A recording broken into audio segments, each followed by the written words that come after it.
Bonjour et bienvenue à nouveau dans mon atelier. Aujourd'hui, j'ai fait une petite vidéo spéciale pastel parce que hier, j'ai discuté avec une dame et je me suis dit ça peut être intéressant parce qu'on me pose des questions et souvent je note et je dis je vais faire une vidéo parce que ça touche beaucoup de personnes qui dessinent au pastel. Bien, donc il y a trois choses vraiment très importantes, donc je vais passer le message aujourd'hui. Et à la fin de cette vidéo, je vais donner une liste des couleurs qui sont super importantes, que j'appelle les couleurs amies. Donc ce que je répète beaucoup aussi sur des vidéos, sur mes cours. Et là, je me suis dit, je vais t'expliquer pourquoi c'est important d'avoir les couleurs amies. Bon, premièrement, une chose super importante, c'est de travailler proprement. Voilà, parce que là on parlait ça d'hier. Hier, la dame me disait non, mais comme on dessine, c'est sale, le pastel est salissant. Le pastel ne doit pas être salissant. C'est la matière du produit, oui, mais on doit dessiner proprement. Ça, c'est super important. Si tu vois que tu commences à faire quelque chose qui est sale parce que tu utilises le noir, tu vas te laver les mains. Le noir ne doit pas être salissant en réalité sur tes doigts, mais tu te laves les mains. Souvent, tu laisses bien sécher avant d'utiliser un pastel.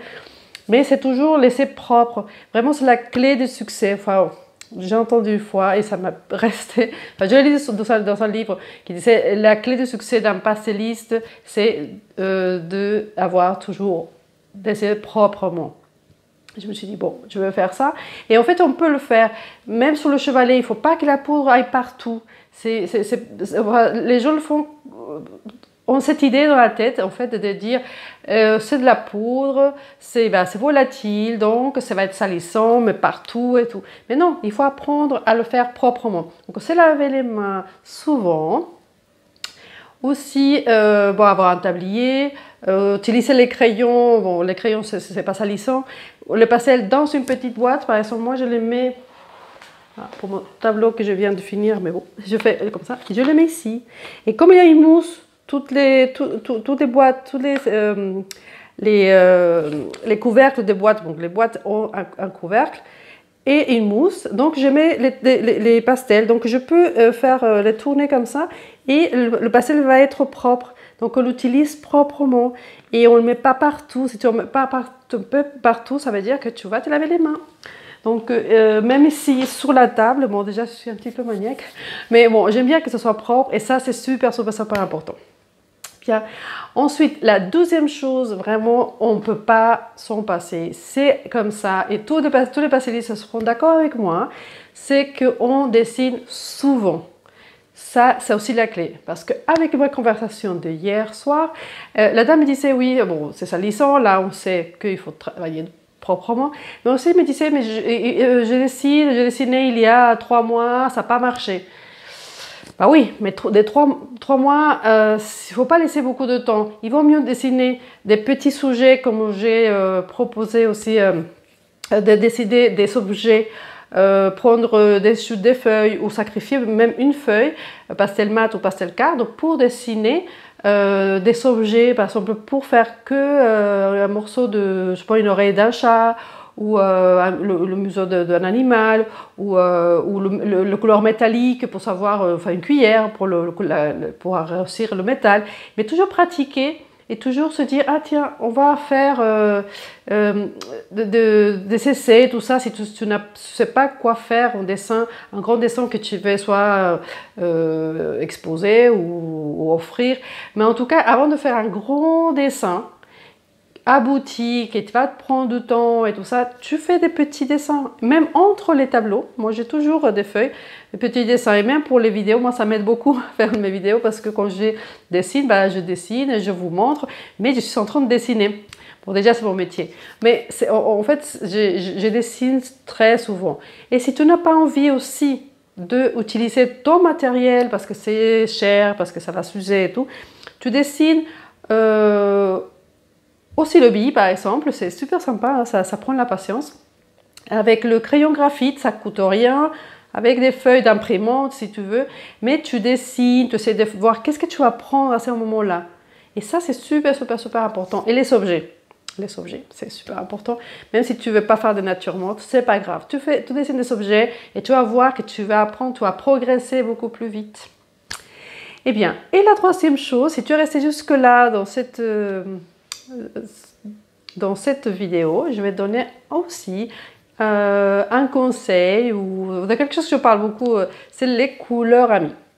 Alors, c'est quoi les couleurs amies? Je coupe un petit peu cette vidéo que tu regardes et je te remercie pour te parler de mes cours. Donc, si tu es dans ma chaîne, c'est pas par hasard, c'est que tu aimes le pastel, le stylo bille, les crayons couleurs et tu veux apprendre. Donc, si tu veux apprendre plus, bon, tu as beaucoup de vidéos sur cette chaîne, mais aussi tu peux l'apprendre de façon beaucoup plus personnalisée. En fait, je fais des cours que tu reçois par email, donc c'est des liens et que tu peux utiliser comme tu veux, autant de fois que tu veux, et tu peux me contacter aussi par email ou Messenger ou WhatsApp pour avoir des informations, pour suivre bien ton cours et que rien ne t'échappe. Donc tu reçois aussi la liste du matériel. Et c'est vraiment très sympa. Tu peux apprendre déjà l'animalier que j'aime beaucoup, aussi la transparence, le drapé, les crayons couleurs. Tu peux t'initier aussi au stylo bille. C'est vraiment très sympa. Donc, et ma chaîne YouTube, donc toutes les vidéos que j'ai plus de presque 400 vidéos pour t'aider comme soutien pour pouvoir vraiment apprendre et pouvoir créer tes propres dessins. Voilà, si tu es intéressé, tu as mon email dans la description de toutes les vidéos. Tu me contactes et avec plaisir, je te réponds. Voilà, tu peux continuer à regarder la vidéo. Merci. Bien, les couleurs amies, c'est des couleurs que tu vas utiliser, que tu dois avoir moins 3-4 exemplaires par couleur. C'est important parce que dans ton dessin, tu te remarques parfois qu'une couleur que tu as rajoutée en tant que couleur de transition d'une tonalité foncée à une tonalité claire, donc une couleur qui va être différente, que tu utilises souvent et que tu te fais ta palette en fait de tout ce que tu fais. Moi, je fais beaucoup de choses au niveau des crayons. On va parler des crayons. C'est que j'utilise beaucoup de crayons, je fais les objets, les drapés, tout ça. Donc, j'ai besoin de presque toutes les couleurs. Mais il y a toujours des couleurs qui reviennent. Alors maintenant, j'ai laissé en 3 exemplaires chacun. Bon, certains, je vais oublier de les acheter. Mais en tout cas, j'essaie d'avoir toujours 2-3 exemplaires parce que je les utilise presque tout le temps.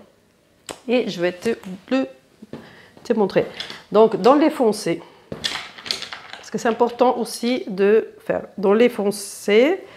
Bon, déjà, c'est avoir 2 marrons. Un marron, parce que les stabilos, là c'est que des stabilos et un pit. Donc, je utilise 3 marques. Les stabilos, Carbotelo de Stabilo, les pits de Faber-Castell et Caran d'Ache. Donc ça, c'est vraiment mes marques préférées. Je ne cherche pas d'autres marques, ça me va ces 3 marques. J'aime beaucoup. Alors, les crayons, donc 2 marrons, donc le 635 et 625 Stabilo. Il y a le 157 aussi, c'est un bleu foncé, c'est super utile pour les parties sombres. Donc je l'utilise souvent, c'est vraiment souvent. Le gris foncé 708 aussi de Stabilo, ça, tout le temps. Et surtout pour l'animalier, ceux qui font l'animalier, ces 4 sont indispensables. Ensuite, le 640 de Stabilo, c'est un violet foncé qui est top. Moi, je l'adore aussi, celui-ci. Je l'aime beaucoup. Pour les parties sombres, c'est toujours intéressant là par rapport à la peau, par rapport à l'animalier, par rapport les transitions. C'est souvent, ça, c'est une couleur transition très intéressante, comme celui-ci. Celui-ci aussi. Alors, mais là, je l'adore, vraiment. Ça commence avec celui-ci, mes couleurs amies. Avec celui-ci, avec un autre pit, c'est 173 ou 174. C'est un vert foncé qui est en transition incroyable. J'aime beaucoup. Et le 655 de Stabilo, un rouge orangé, qui je utilise dans les foncés. C'est toujours à portée de main. Ensuite, pour les clairs, on peut dire clairs, ouais, des couleurs de transition aussi, parce que là, c'est des couleurs, oui. Le 642, là, ceux qui font de portraits animaliers, ils savent très bien, c'est très important. En intermédiaire, donc là, les gris, 720, oui, et celui-ci, il est intéressant. Ensuite, les pits, j'aime beaucoup. Ah bon, déjà celui-ci, le vert, le 172, c'est un gris vert, c'est oxydéchrome il est top. Donc c'est avec celui-ci et les 174 que j'ai commencé à parler des couleurs amies. Celui-ci, j'utilise énormément. Et pour tout, hein, pour tout. Les drapés, les animaux, les objets, pour tout. Donc si tu l'as, c'est super. Et tu vas voir, ça va t'aider à assembler les parties de ton dessin. C'est surtout ça qui aide beaucoup les couleurs amies. Ensuite, de Pit, j'aime beaucoup le 189 qui est un peu plus foncé que le 131. Donc tous les deux sont super, je les adore. Donc c'est un peu plus sec. Pit, il y a certains qui les aiment pas, mais moi je les adore. Et surtout sur certaines couleurs, donc c'est important. Ensuite, ça, souvent, tout le monde utilise le 615 qui est super, qui est en carondage d'équivalent, c'est le 0,47 qui est très très bien. Donc, ocre foncé, on l'utilise énormément aussi. Dans les couleurs claires, donc le rose 680 qui est très très bien, c'est un rose pâle, enfin clair, Stabilo, qui est très très bien, il m'aide beaucoup. Et l'incontournable couleur lumière, c'est le jaune de Naples, le 105. Et dans les jaunes, il y en a, je ne le sais pas mis, parce que là, j'utilise quand même 3, mais en couleur amie, pas tant que ça. Le couleur amie, c'est le 105, le plus clair. Mais ces deux-là sont très bien, parce qu'on utilise le 695, oui, que j'utilise beaucoup, et le 682. Mais bon, je ne connais pas trop bien les références parce que je les utilise moins. Mais sont importants, je les sais toujours aussi. Je les sais toujours. Donc ça, c'est important. Et le dernier, arrivé de la liste de couleurs amies, c'est un carondage, donc couleur violine, le 631. Je l'adore. Je l'adopte, donc c'est le dernier nouveau de la famille. Donc voilà, et c'est des couleurs que j'ai vraiment constamment, je le sais beaucoup. Et je te les conseille de savoir en 12 exemplaires si tu dessines beaucoup. Et voilà, de toute façon, la liste que je viens de donner des crayons, elle est dans la description de cette vidéo. Donc comme ça, tu pourrais les retrouver, les savoir et me dire en commentaire si tu as des couleurs comme ça qui reviennent, que à chaque fois tu dis mais si je les 3, c'est pas assez. Donc dis-moi dans le commentaire qu'est-ce que tu en penses, si tu vas les adopter et quels tu pourrais les adopter ou peut-être que tu les as déjà tous. Voilà, en tout cas, merci de me suivre. Merci à tous ceux qui s'abonnent. Et si vous aimez la vidéo, vous pouvez liker, la partager. Et en tout cas, merci. Et je vous dis à une prochaine vidéo pastel. Merci.